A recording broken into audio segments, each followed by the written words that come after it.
we will now discuss your week 16 lesson. It's an advanced discussion of week 16, which talks about the features of useful text across discipline, specifically writing a book review and a literature review.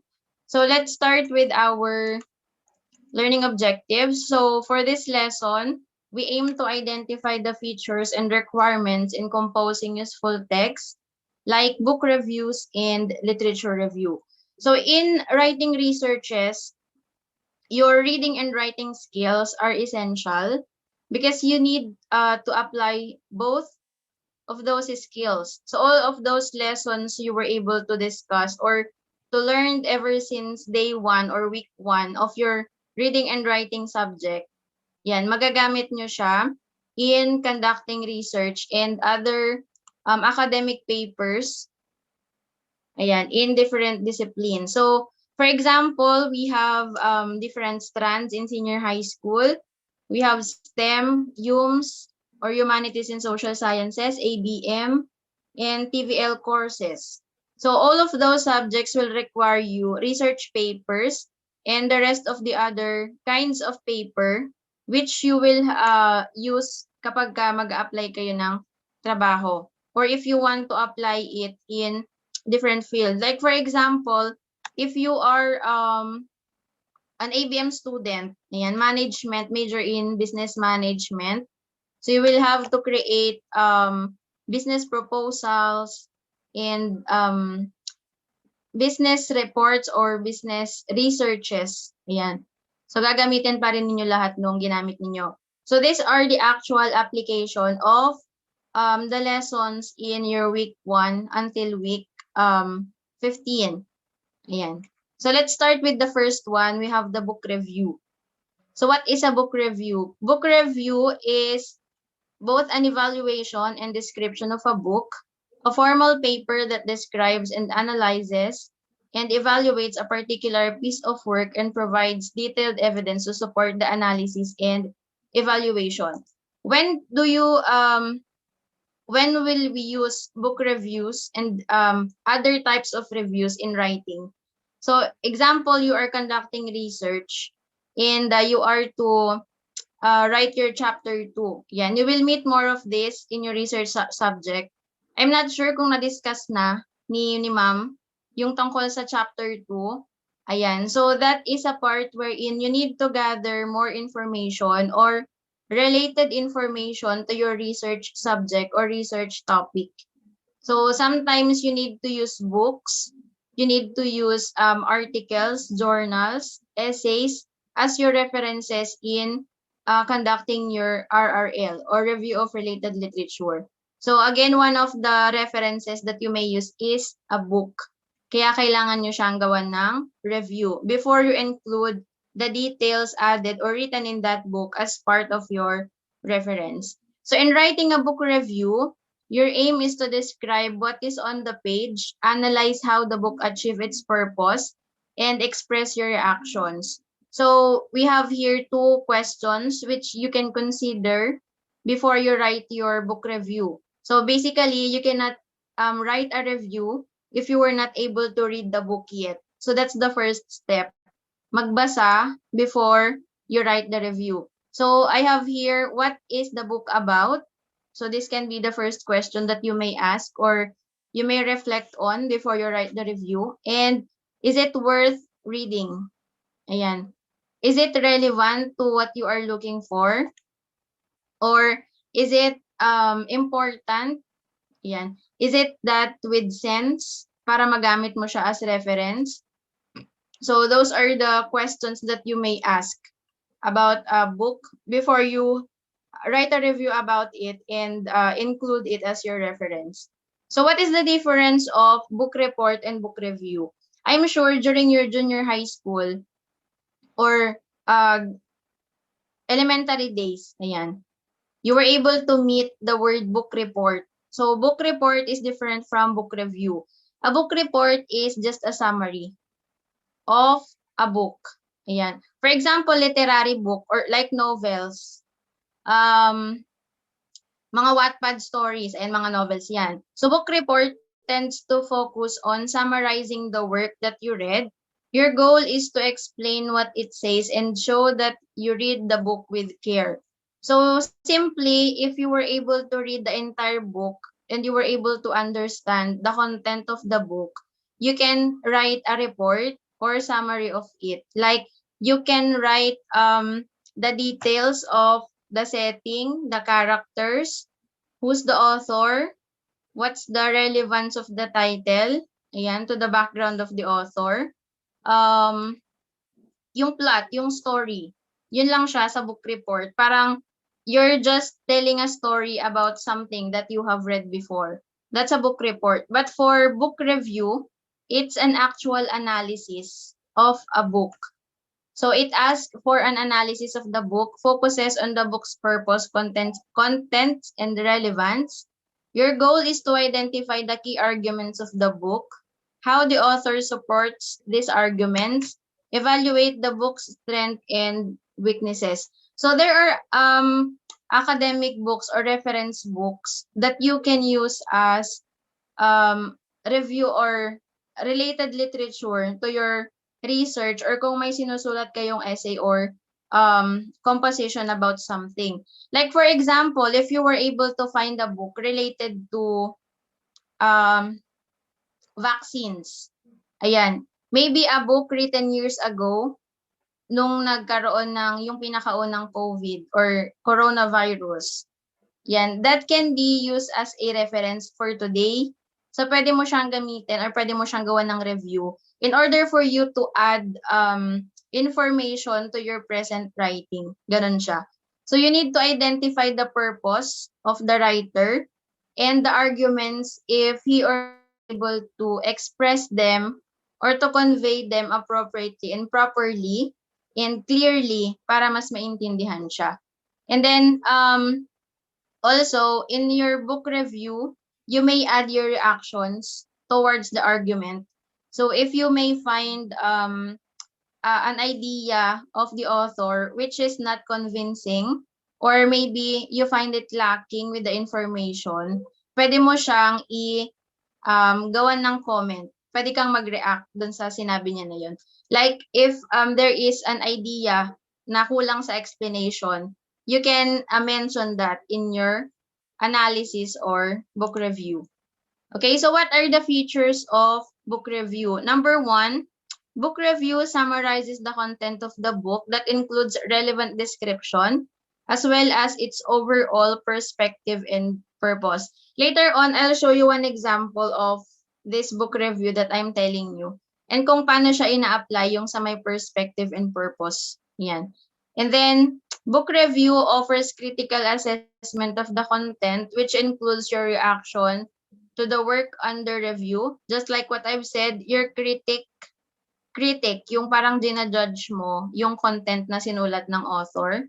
And book review suggests whether or not the reader would appreciate it and if the book is worth reading. Like, for example, if you were conducting a research on something and you were able to find a book that is very informative and all of the necessary details that you need are already in that book. Maybe you would suggest other researchers or other people who are writing about the same topic as you, pwede mo siyang i-suggest sa kanila. So, kasama siya sa book review. Yan. So, for the guidelines in writing a book review, in order for you to be organized and to not encounter difficulties during the process of writing a book review, you may divide it, or you may have it into two phases or two steps bago kayo makapagsulat. So you have your pre-writing stage or pre-writing phase. You may ask yourself after reading these questions, or you may reflect to these questions. And if you want to answer them, pwede naman. Take note lang. So number one question is, what is the main argument or thesis of the book? Okay, so for example, it's an informative book. Ay, wala kasi akong libro dito. Ayan. Pwede mong kunin, or you can extract the main argument or main topic of that book kung bakit siya sinulat. For example, libro siya about depression. All of the details written there are basically related to depression, how to deal with depression, who are the most vulnerable to encounter depression. Ayun, so lahat ng details nun are related to that topic. So that is the thesis of the book. Kung ano yung pinaka main argument niya tungkol saan yun, that's the thesis of the book. Next is, what important ideas would the author want you to get? So if there are highlighted information, pwede mo siyang tignan. You can browse the subtopics. Yan. Yung mga subtopics niya, that could be something that will lead you to the important ideas that the author wants you to get. Yan. May mga subtopics and details of the subtopics na nilalagay sila. Next is the author successful in conveying his or her ideas or arguments to the audience? Like, for example, one of the subtopic, ayan, kung na-clear ba siya or was it clearly discussed and explained, ayan, to the readers? Are all the possible questions raised by the readers were answered already? Ayun, yun yung sa pangatlo. And then, what is the author's style of writing? So, is it in a narrative form? Kung ano yung style niya in writing? Was the author able to express the purpose and yung perspective about the topic? Ayan. Naglagay ba siya ng opinion niya? That's the style of writing. And how were the characters developed? And what is the structure of the plot? This is for literary works. For example, you want to write a review about the book of John Green, The Fault in the Stars. Yan. So kapag ganong libro, it's a little more on fictional. So you can include the character development and the structure of the plot. Ayan, yung sa character development, how did they presented the character? Like, did they start with at birth? Or nandun ka na agad sa dalaga na siya, or matanda na siya ngayon, and then the structure of the plot is that they went back to the past, like they used flashbacks or backstory. Ayun yung sa structure of the plot. But that is with the use of, or if you are going to review literary works. Yung mga literary works po, yan yung mga fictional and more on stories yan, like novel, play, drama, short stories. Ayan. And lastly, would you recommend this book to read? So all in all, if either it's a literary work or an informal academic book, ayan, it depends still on you if you would recommend the book to be read by others according to your criticism dun sa libro na yun. So that's the last. In one of the highlights in writing book review is to add your recommendation or your judgment whether the book should be read by others. Would you recommend it? Is it would you appreciate the book? Yan, kasama siya sa considerations. And also, after you read your book or the book, and then you were able to answer these questions, you can now proceed to second phase, which is writing. So after taking note of your observations, you may organize your thoughts and start writing. The review may start with an introduction, then the body of the review and the conclusion. So it's just like a simple way of writing essay. You start with the introduction, you have the body and the conclusion. Yun nga lang, you need to include this the answer to these questions para masabi mo siya as a book review. Yan. So this is the part or the parts of a book review. So for the introduction, you may include the name of the author, the book title, and the main theme. So that's in the first paragraph or sa introduction mo. You should mention what is the title of the book, yung pinaka-topic niya and the name of the author. Relevant details about who the author is and where he or she stands in the genre or field of inquiry. Mostly, if you are writing a book review about a literary work, you need to include the background of the author.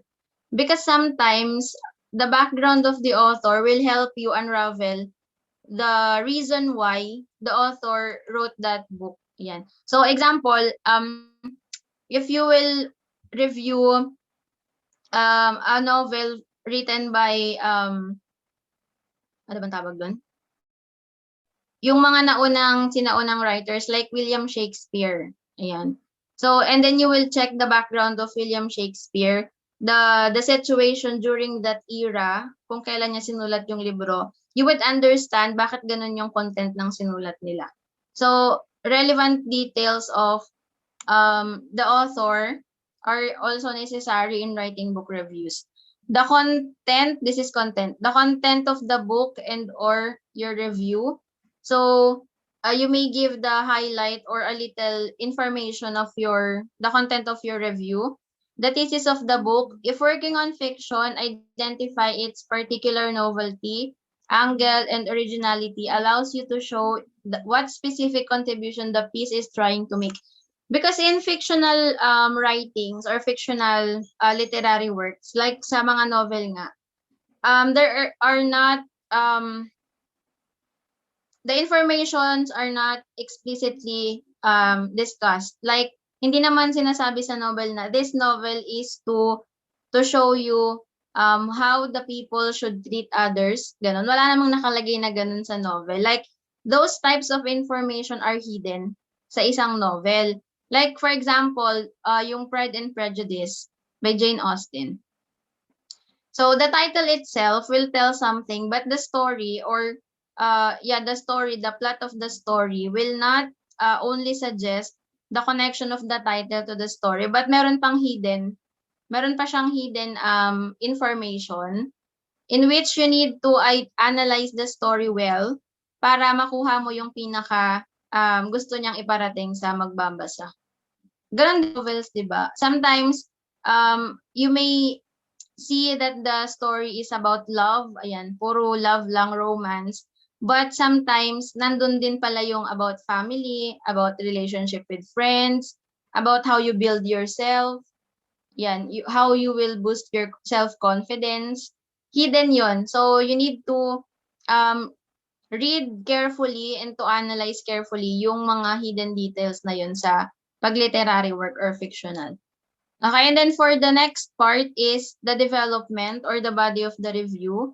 Develop your thesis using supporting arguments, use description, evaluation if possible, and explanation of why the author wrote as he or she did. So you can get some of the information from that book as your supporting argument. And then if you want to strengthen it, you may include relevant ideas from other naman. Like for example, may sinabi yung author na yon about a certain topic and then you were able to remember na may nabasa ka ng ganong information dati. So that is your supporting argument para maging strong yung claim mo about the review. Yan. And then if your thesis has been well argued, the conclusion should follow naturally. It can include a final assessment or simply restate your thesis. Do not introduce new material at this point. So usually, yung recommendation, if it's it should be read by others also, nasa conclusion part na yan. May mga statement na nilalagay na this book is highly recommended for those scholars or students who are trying to look into yung topic. Yan. Tapos yung sa thesis statement. Yan. Mamaya magpapakita ko ng example ng book review na sinasabi ko. Anyway, hindi naman lahat gagawa ng book review or this is sometimes used lang, hindi masyado pag sa paggawa ng research. Usually, literary review ang ginagawa. Okay, so what is a literature review? Literature review is the process of gathering a comprehensive body of knowledge that has a bearing on a research study. Related literature review assists the writer in searching for a research topic, guides the researcher in formulation of the conceptual framework and preparation of the methodology, and also information that may support and strengthen the findings of the study on hand according to Minerva 2007. So, were you able to meet these words, yung conceptual framework and methodology or research methodology? You have your research subject, right?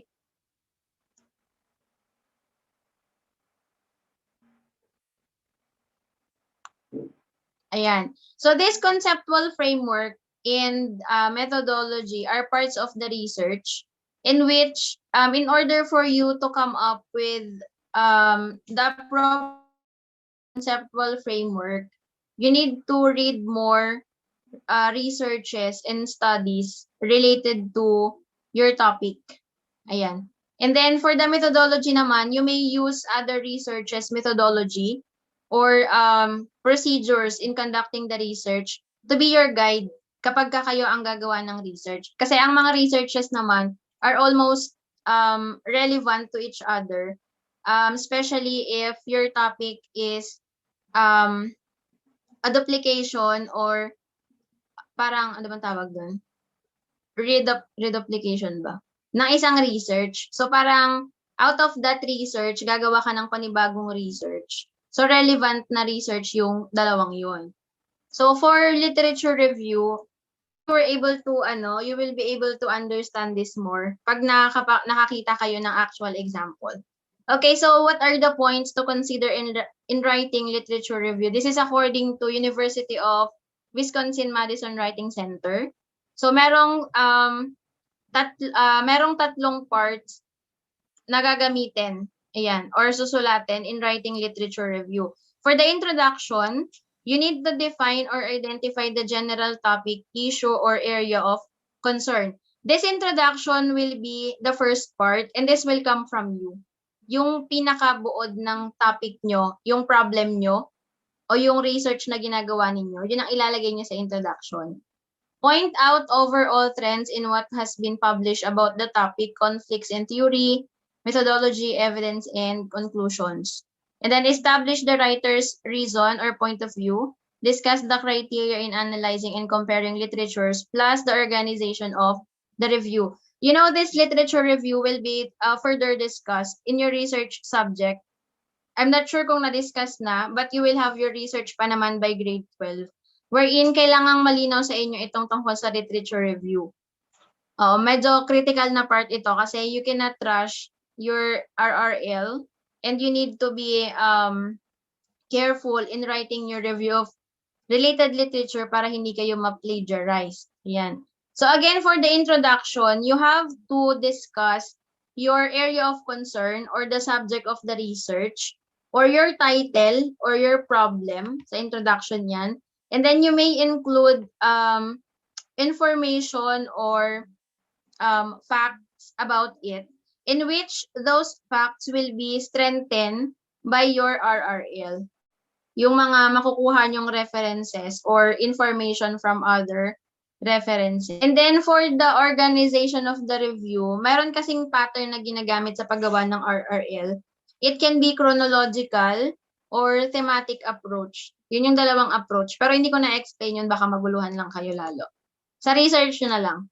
Okay, for the main part or the actual review of related literature part, so group research studies and other types of literature according to qualitative and quantitative approaches, author's conclusion, objectives, and others. So if you were able to see a thesis, later on, I'll show you my actual thesis.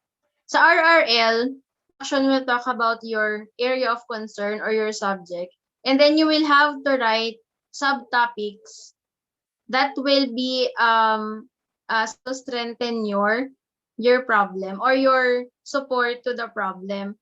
Like yung aming research kasi talks about spoken poetry. So that was when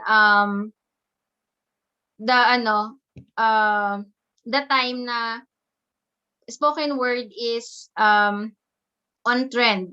Like, halos lahat ng tao gusto nilang mag-try ng spoken word or spoken poetry. So, para mas ma-explain kung ano yung features ng spoken poetry, we started with the origin of the spoken poetry. So, that's the, what do you call this? The first subheading or subtopic of our RRL. Ayan. So, anong content ng origin of spoken poetry? All researches and all materials that discusses the origin of spoken poetry. So, hindi lang isang libro yung kailangan mo kapag gagawa ka ng RRL. As much as you can, you have to include more books, more journal, more researches, more studies, which are updated sa paggawa ng RRL. Ganun. Mamaya papakita ko yung example. Okay, next is synthesize individual article or essays that are meritorious in the review or essential.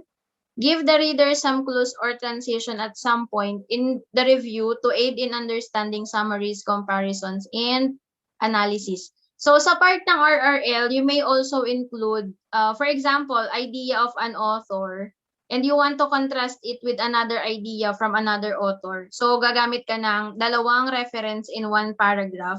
Pwede yun sa RRL. But you need to remember the citation or how you will acknowledge the writers and authors, and also the use of transition. Kailangan din yun. So, yan. And then for the conclusion, summarize major contributions or significant studies as presented in the paper, maintaining the focus established in the introduction. Point out major flaws or gaps in research, inconsistencies in theory and findings in some areas pertaining to potential studies. Conclude by showing insights, particularly comparisons between the main topic of the literature review and wider scope of study such as discipline, an endeavor, or a profession. So, part ng RRL is the synthesis. Yun yung pinaka-last, pinaka-part, which is your conclusion or summary of all the gathered literature na ginamit mo sa research mo. Ayun. So, para mas maintindihan, papakita ko sa inyo yung example ng isang book review, tsaka yung RRL. Ayan.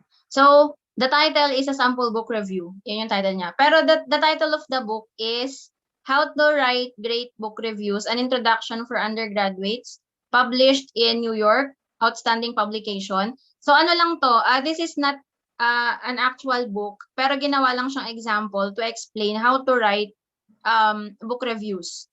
So, the writer is writer, what a great. So, what a great writer. And, ayan, you start with your introduction. Ayan, what is your topic? Ay, ano yung topic nung ano na yon, nung book na yon? So, obviously, it talks about how to write great book reviews. Ayan, so nakalagay dito, and then, this one in bullet form or number form, ayan, enumerated in numbers. So these are the details written in that book, for example.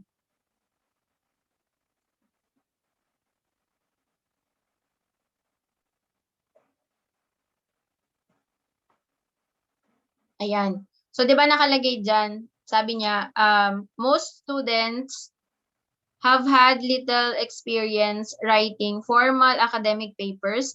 When confronted with an assignment to write a book review, they often do not know what to do. Even general guidelines do not provide enough information for many undergraduates.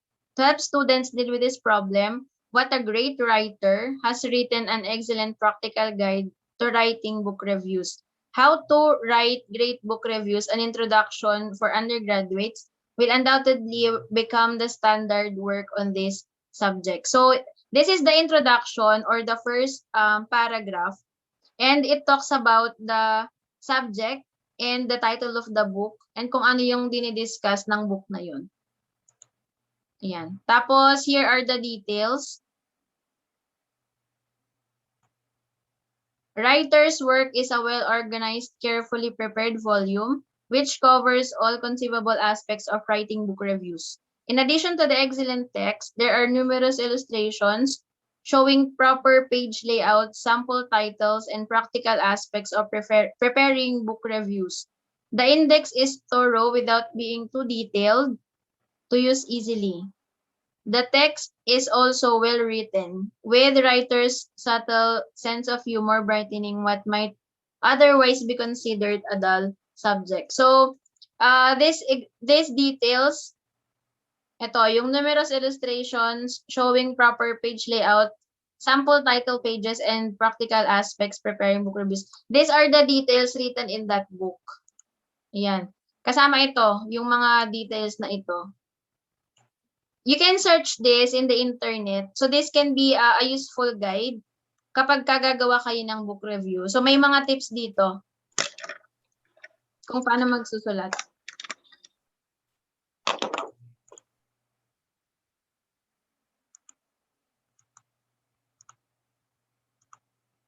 Ayan. And for the conclusion, ito na yung nasa baba. Nakalagay dito, writer's only weakness is his tendency to provide too many examples for each subject. So this is the part wherein you determine what are the strengths and weaknesses of the book. And then kung nakaano siya, kung tawag dito, kung na-identify mo if it's recommendable or not, nakalagay doon. Ilalagay mo siya sa pinakadulo. Because of the excellent index, however, most students will have difficulty using this work to improve the quality of their book reviews. So it's fine, like okay lang kahit magsabi kayo ng negative kapag nagagawa kayo ng book review because that is part or that is based on your understanding and analysis of the book. Ayan, kunwari kung nagbabasa kayo ng tungkol sa vaccines. Ayan. Tapos hindi masyadong na-elaborate ng writer yung importance kung bakit kailangang magpabakuna ang isang tao. Pwede mong ilagay yon as an explanation na nagkulang yung writer doon sa part na yon. Tapos, etong isa will be yung chapter 2 ng research, which is yung literature review. Ayan. So this is the actual chapter 2 of my thesis, our thesis pala, in college. So ginamit namin to before. Our topic is about spoken word, as I mentioned earlier. So, this is the introductory statement. So wala ka pang sasabihin dito. Ano lang siya? Yung introduction of the RRL, wherein you need to mention that you will be able to use or that you are going to use aligned researches and studies dun sa sa research mo. So sa RRL, yan, you can write subtopics, and then this is the introduction. So this is from us. Wala kaming pinagkuhaang reference. Walang pinagkuhaang libro or basis. So this is just the statement of our subject or problem o yung topic na ginagawa ng research. Ito yung introduction. Tapos from here, ito na yung main part wherein you are going to use different references for your RRL. So ayan, makikita nyo, as indicated by Lynch 2014, spoken word can follow its roots to ancient Greece as Greek poetry, which is portrayed by short, once-in-a-while rhyming stanzas, single picture foci, and overwhelming, tangible detail accentuation. Notwithstanding the developing current artistic frame roots itself from American civil rights development in the 1960s as a type of socio-political discourse. The last poet was made out of a few gatherings of writers and performers who emerged in light of the black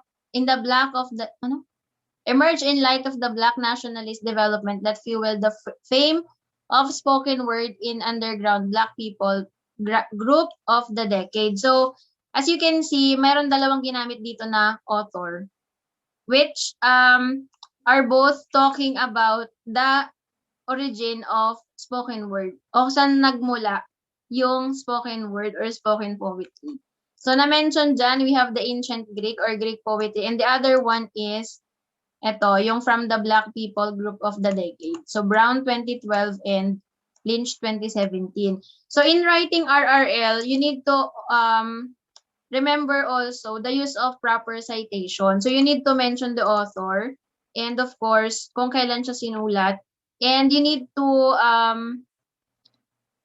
ensure also that your RRL or Review of Related Literature are all updated. So 10 years ang validity ng isang research to be used as a reference. So we are now in 2021. Dapat ang gamitin ninyong mga RRL ay published from 2011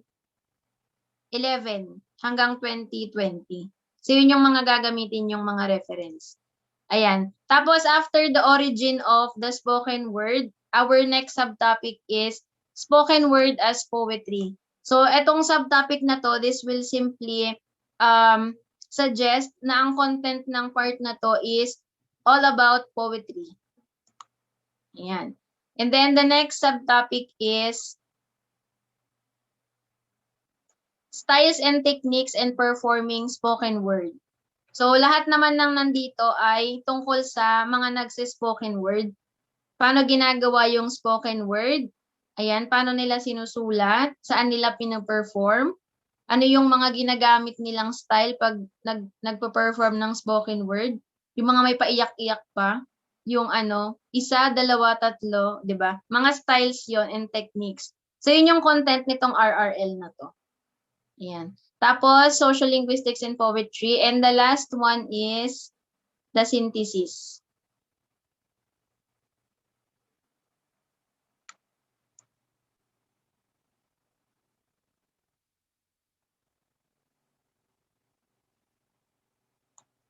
Ayan. So, these are from international, updates. And we have finally the synthesis. So the synthesis is your conclusion. It's an overall explanation of lahat ng nilagay mo dun sa naunang parts. So you have here, as mentioned, yung spoken word originated from ancient Greece. You have the styles and techniques. Ayan. And then semiotic, social linguistics, and yung ngayon, yung local context of the topic. So this is how you write a review of related literature. Ayan. So ngayon siguro nahihirapan kayong intindihin, pero once you were in grade 12 na, as your research subject will thoroughly explain how to write the parts of the research, you will be enlightened more of this RRL. Ayan. So simply, what's the statement or the conclusion? Your EAPP subject and reading and writing skills are essential subjects that you may use or apply in your research subject. Yun naman yung isa sa mga focus. Ayan. Yung kaninang tinatanong ko, ma'am, kami po ba ang pipili ng gagawin naming RRL? Yes, and it depends on your subject or topic in a research. So if you are talking about the negative the disadvantages of using social media. So you need to look for researches conducted about social media and its effects. Ganon. Ma'am, paano kung hindi po masyadong fluent sa English? That is not a problem. If you are not that good in the use of English language, you may write it freely in Filipino and itry nyo siyang i-translate. And also, bibigyan ko kayo ng malupit na technique sa pagsulat. Kasi 'di ba, if you are not always using the language, you might find yourself lacking in terms of terminologies or vocabulary. So baka wala kayong magamit na mga salita, ganyan, kapag nagsusulat kayo. Merong technique dyan. So, kung napansin ninyo, you are using the same word over and over again. You can actually use synonyms sa isang topic. Ayan. So, for example, we will write something about the negative effects of social media. So, social media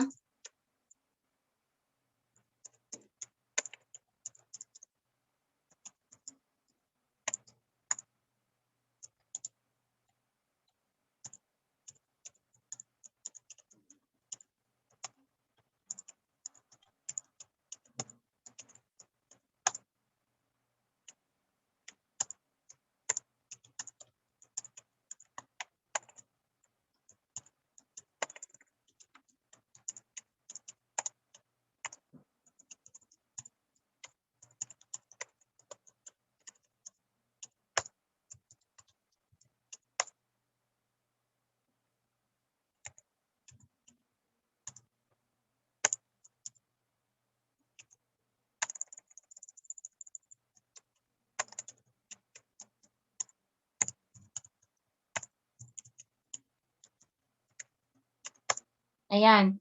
So kapag ganyan, pag may mga word kayo na sa tingin nyo ay gas-gas na or paulit-ulit na lang na ginagamit, gumamit kayo nitong synonyms.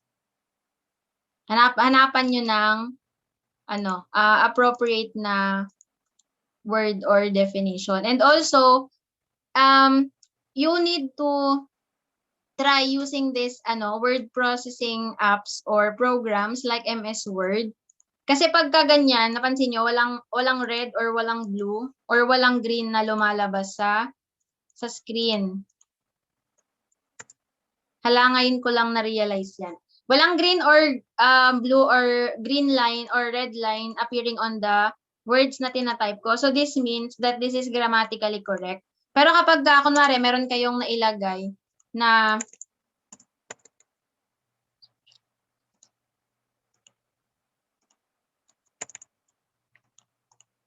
wala, tama pa rin.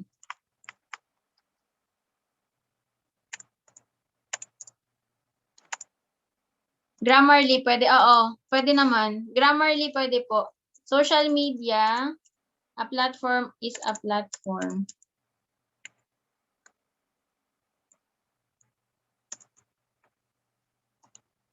Ayan. So, wala kayong makita, di ba? Pero kapag nagtatype kayo, ang hirap kasi mag-isip ngayon eh. Pag nakapag-type kayo ng grammatically or technically wrong statement, kunwari misspelled, ganun, pwede nyo siyang i-correct dito.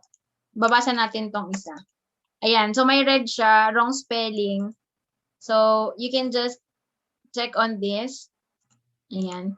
Tapos, yun nga, yung sinabi ko kanina, if you are lacking with vocabulary, you can use that. Or the Grammarly na sinasabi niyo, maganda rin siya.